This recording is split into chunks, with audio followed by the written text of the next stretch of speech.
اللہ الرحمن الرحیم۔ عزیز طلبہ اکرام، میں ہوں ڈاکٹر ظفر اقبال، شعبہ قرآن و تفسیر، کلیہ عربی علوم اسلامیہ، علامہ اقبال اوپن یونیورسٹی۔ آج کا ہمارا موضوع سورۃ الانعام کی تفسیر کو ہم تفسیر ابن کثیر کی روشنی میں مطالعہ کریں گے اور اس کے مختلف موضوعات کو کور کریں گے۔ بسم اللہ الرحمن الرحیم۔ سورۃ الانعام آیت نمبر 8۔ اعوذ باللہ من الشیطان الرجیم، بسم اللہ الرحمن الرحیم۔ وقالوا لولا انزل علیہ ملک ولو انزلنا ملکا لقضی الامر ثم لا ينظرون۔ اس آیت کریمہ کا ترجمہ اور کہتے ہیں کہ اس پر کوئی فرشتہ کیوں نہیں اتارا گیا۔ ولو انزلنا ملکا، اور اگر ہم فرشتہ اتارتے، لقضی الامر ثم لا ينظرون، تو اب تک فیصلہ ہو چکا ہوتا اور پھر ہم انہیں مہلت نہ دیتے۔ دوسری آیت کریمہ اس کے بعد کی آیت نمبر 9، وَلَوْ جَعَلْنَاهُ مَلَكًا لَجَعَلْنَاهُ رَجُلًا وَلَلَبَسْنَا عَلَيْهِمْ مَا يَلْبِسُونَ۔ اگر ہم فرشتہ نازل کرتے اور فرشتے کو رسول بنا کر بھیجے تو اس کو بھی آدمی کی صورت میں ہی بھیجتے اور پھر بھی انہیں اسی شبہ میں مبتلا رکھتا وہ چیز کہ جس میں اب وہ مبتلا ہیں۔ وَلَقَدِ اسْتُهْزِئَ بِرُسُلٍ مِّن قَبْلِكَ فَحَاقَ بِالَّذِينَ سَخِرُوا مِنْهُمْ مَا كَانُوا بِهِ يَسْتَهْزِئُونَ۔ اور تحقیق پکی بات کہ اس سے پہلے بھی آپ سے پہلے جتنے رسول آئے ان کا انہوں نے مذاق اڑایا۔ فَحَاقَ بِالَّذِينَ سَخِرُوا مِنْهُمْ، تو جو چیز یہ مذاق کے طور پہ وہ لیتے تھے اور ان کا مذاق اڑاتے تھے، اسی عذاب نے انہیں آ گھیرا جس کا یہ مذاق اڑا رہے تھے۔ قُلْ سِیرُوا فِی الْأَرْضِ ثُمَّ انظُرُوا کَیْفَ کَانَ عَاقِبَةُ الْمُکَذِّبِینَ۔ تو پھر کہہ دیجئے کہ زمین میں پھرو اور دیکھو کہ ہم نے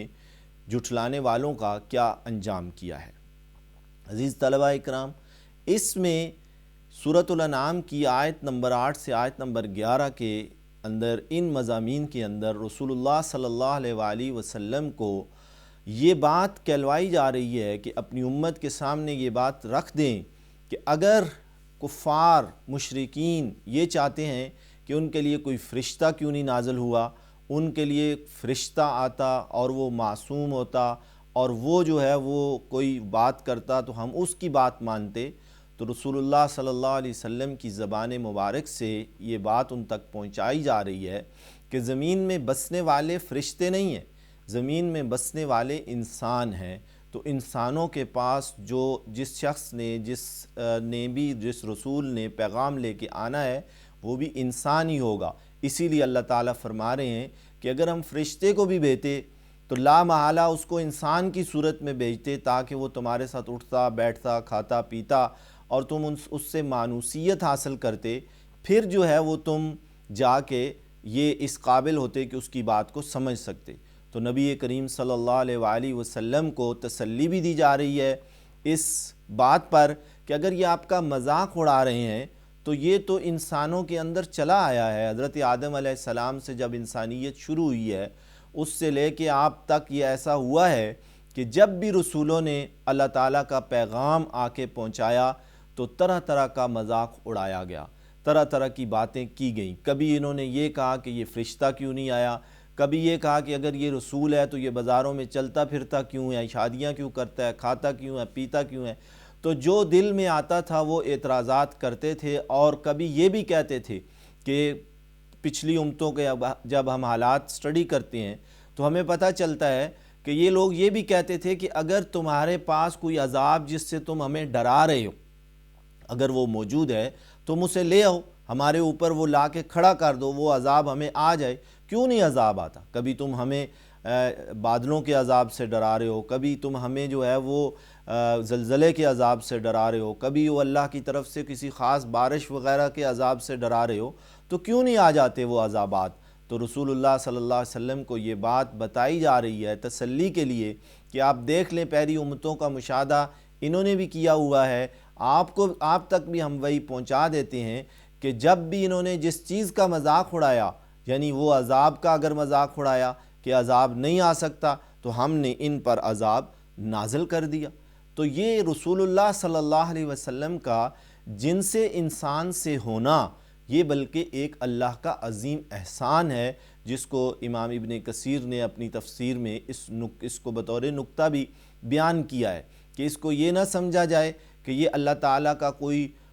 خصوصی انعام نہیں ہے، بلکہ یہ ایک ایسا خصوصی انعام ہے کہ اللہ چاہ رہے ہیں کہ انسانیت جنت میں جائے، انسانیت جو ہے وہ دنیا کے اندر وہ راستہ اختیار کرے جو اس کو ہمیشہ ہمیشہ کی فلاح اور کامیابی کی طرف لے کے جاتا ہے۔ تو اس کے لیے رسول اللہ صلی اللہ علیہ وآلہ وسلم کا جن سے انسان سے آنا یہ ایک بہت بڑا احسان ہے، تاکہ انسانیت ان کو اپنے جیسا سمجھ کے اپنی جنس سے سمجھ کے وہ ان سے مانوسیت حاصل کریں، ان سے انسیت حاصل کریں، ان سے محبت کریں، اور اس محبت کے نتیجے میں ان کا اتباع کریں، اور لازمی بات ہے کہ جب اتباع ہوگا تو وہ لازمی جنت تک لے کے جائے گا۔ تو یہ آیات کے اندر اس طرح سے ان مضامین کو کور کیا گیا ہے۔ اگلی آیات جو اس سے آگے آیت نمبر 12 سے 16 تک کی آیات ہیں ہمارے اس پروگرام کا وہ بھی حصہ ہیں۔ اللہ تعالیٰ ارشاد فرماتے ہیں، اعوذ باللہ من الشیطان الرجیم، قل لمن ما فی السماوات والارض قل للہ کتب علی نفسہ الرحمہ لیجمعنکم الی یوم القیامۃ لا ریب فیہ الذین خسروا انفسہم فہم لا یؤمنون۔ یہ آیت نمبر 12 ہے۔ اس کے اندر اللہ فرماتے ہیں ان سے کہہ دیجئے، قل ان سے کہہ دیجئے، ان سے پوچھ لیجئے، لمن ما فی السماوات والارض جو کچھ آسمانوں میں ہے اور زمینوں میں ہے وہ کس کا ہے؟ قل للہ تو خود ہی جواب دے دیجئے۔ یہ اگر نہیں بھی جواب دیتے تو ایک الزامی جواب ہے جس کو یہ تسلیم کرتے ہیں کہ سارے کا سارا اللہ تعالیٰ کی ملک ہے، تو ان کو یہ بتا دیں کتب علی نفسہ الرحمہ کہ اللہ جل شانہ نے اپنے اوپر رحمت کو، اپنے اوپر رحمت والی یعنی وہ صفت کو وہ فرض کر لیا ہے، عائد کر لیا ہے، لکھ لیا ہے۔ لیجمعنکم الی یوم القیامۃ لا ریب فیہ، ضرور بر ضرور قیامت والے دن تم سب کو وہ جمع کرے گا اور اس کے اندر کوئی شک نہیں ہے۔ الذین خسروا انفسہم فہم لا یؤمنون، جن لوگوں نے اپنے نفسوں کا خود سے نقصان کیا وہ کون لوگ ہیں؟ وہ وہی لوگ ہیں جو ایمان نہیں لاتے۔ اور آگے فرمایا وَلَهُ مَا سَكَنَ فِي اللَّيْلِ وَالنَّهَارِ وَهُوَ السَّمِيعُ الْعَلِيمُ،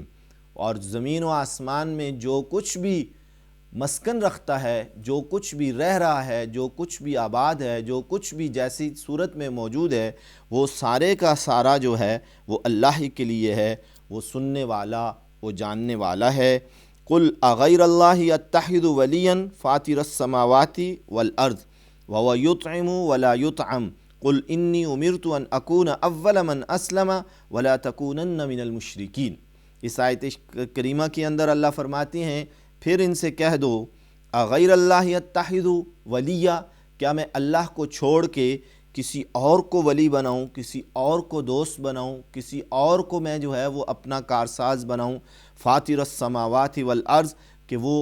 آسمان اور زمین کا پیدا کرنے والا ہے، وَهُوَ يُطْعِمُ وَلَا يُطْعَمُ، اور وہ ایسی ذات ہے جو کھلاتا ہے اور اس کو نہیں کھلایا جاتا۔ قُلْ إِنِّي أُمِرْتُ أَنْ أَكُونَ أَوَّلَ مَنْ أَسْلَمَ، کہہ دیجئے کہ مجھے تو اسی بات کا پابند بنایا گیا ہے، اسی بات کا حکم دیا گیا ہے کہ میں پہلا ماننے والا بن جاؤں، میں سب سے پہلے تسلیم کرنے والا اور فرما بردار بن جاؤں۔ وَلَا تَكُونَنَّ مِنَ الْمُشْرِكِينَ، اور میں مشرکوں میں سے نہ ہو جاؤں، یعنی اس بات کا مجھے حکم دیا گیا ہے۔ قُلْ إِنِّي أَخَافُ إِنْ عَصَيْتُ رَبِّي عَذَابَ يَوْمٍ عَظِيمٍ، کہہ دیجئے کہ میں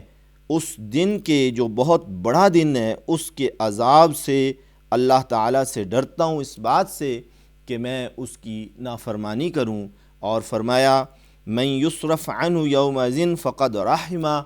جس سے اس دن کا عذاب ہٹا لیا گیا تو اس پر رحم کر دیا گیا۔ وَذَلِكَ الْفَوْزُ الْمُبِينُ، اور یہ کھلی کامیابی ہے۔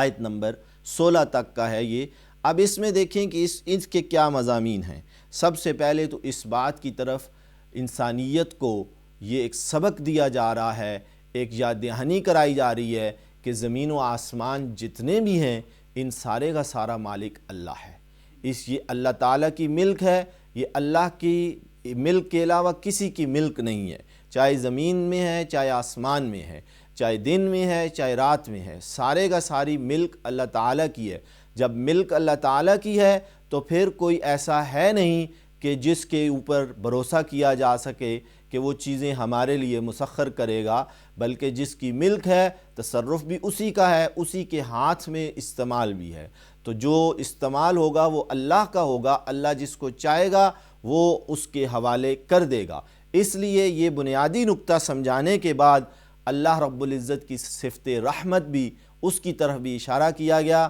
کہ اللہ فرماتے ہیں، اور ایک حدیث صحیح کے اندر بھی آتا ہے، رسول اللہ صلی اللہ علیہ وسلم نے فرمایا ہے کہ اللہ تعالیٰ نے جب زمین و آسمان کو پیدا کر لیا تو ایک تختی میں لکھ دیا کہ میری رحمت جو ہے میرے غضب پر جو ہے وہ حاوی ہے۔ اس لیے یہاں پہ بھی اس آیت کریمہ میں بھی یہ فرمایا گیا کہ اللہ تعالیٰ نے اپنی رحمت کو اپنے نفس پر قطبہ گویا فرض کر دیا،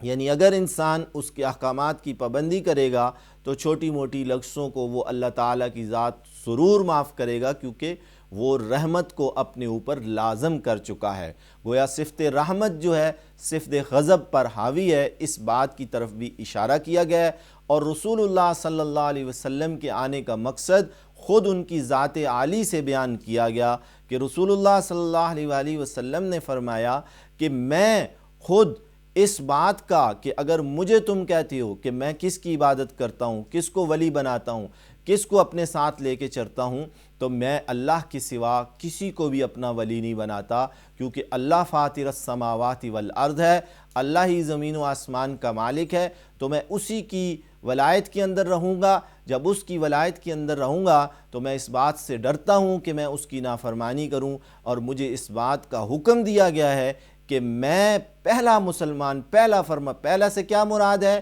یعنی میں سب سے پہل کروں گا اللہ کے حکم ماننے میں۔ کوئی بھی حکم آئے گا سب سے پہلے میں خود اپنے آپ کو پیش کروں گا، اور یہی سبق رسول اللہ صلی اللہ علیہ وسلم کے ذریعے سے انسانیت کو دیا جا رہا ہے۔ تو یہ آج کی ان آیات کو ہم نے آیت نمبر 11 سے آیت نمبر 8 سے آیت نمبر 16 تک جو ہے وہ ہم نے اس بات کو سورۃ الانعام کی آیات کو اس بات پہ کور کیا کہ ہمیں رسول اللہ صلی اللہ علیہ وآلہ وسلم کی تعلیمات خود ان کی زبانی اللہ جل شانہ نے ان کے اندر بتائی ہیں، اور مشرکین کا رویہ واضح کیا ہے کہ مشرکین جو ہے وہ کیا چاہ رہے ہیں، اور انہوں نے اس سے پہلے جو آنے والے رسول تھے ان کے ساتھ کس طرح کا رویہ اپنایا۔ میں آج کے اس پروگرام کا اختتام انہی الفاظ کے ساتھ کرتا ہوں۔ انشاءاللہ اگلے پروگرام میں حاضر ہوں گے، ان سے اگلی آیات جو سورۃ الانعام کی ہیں ابن کثیر کی روشنی میں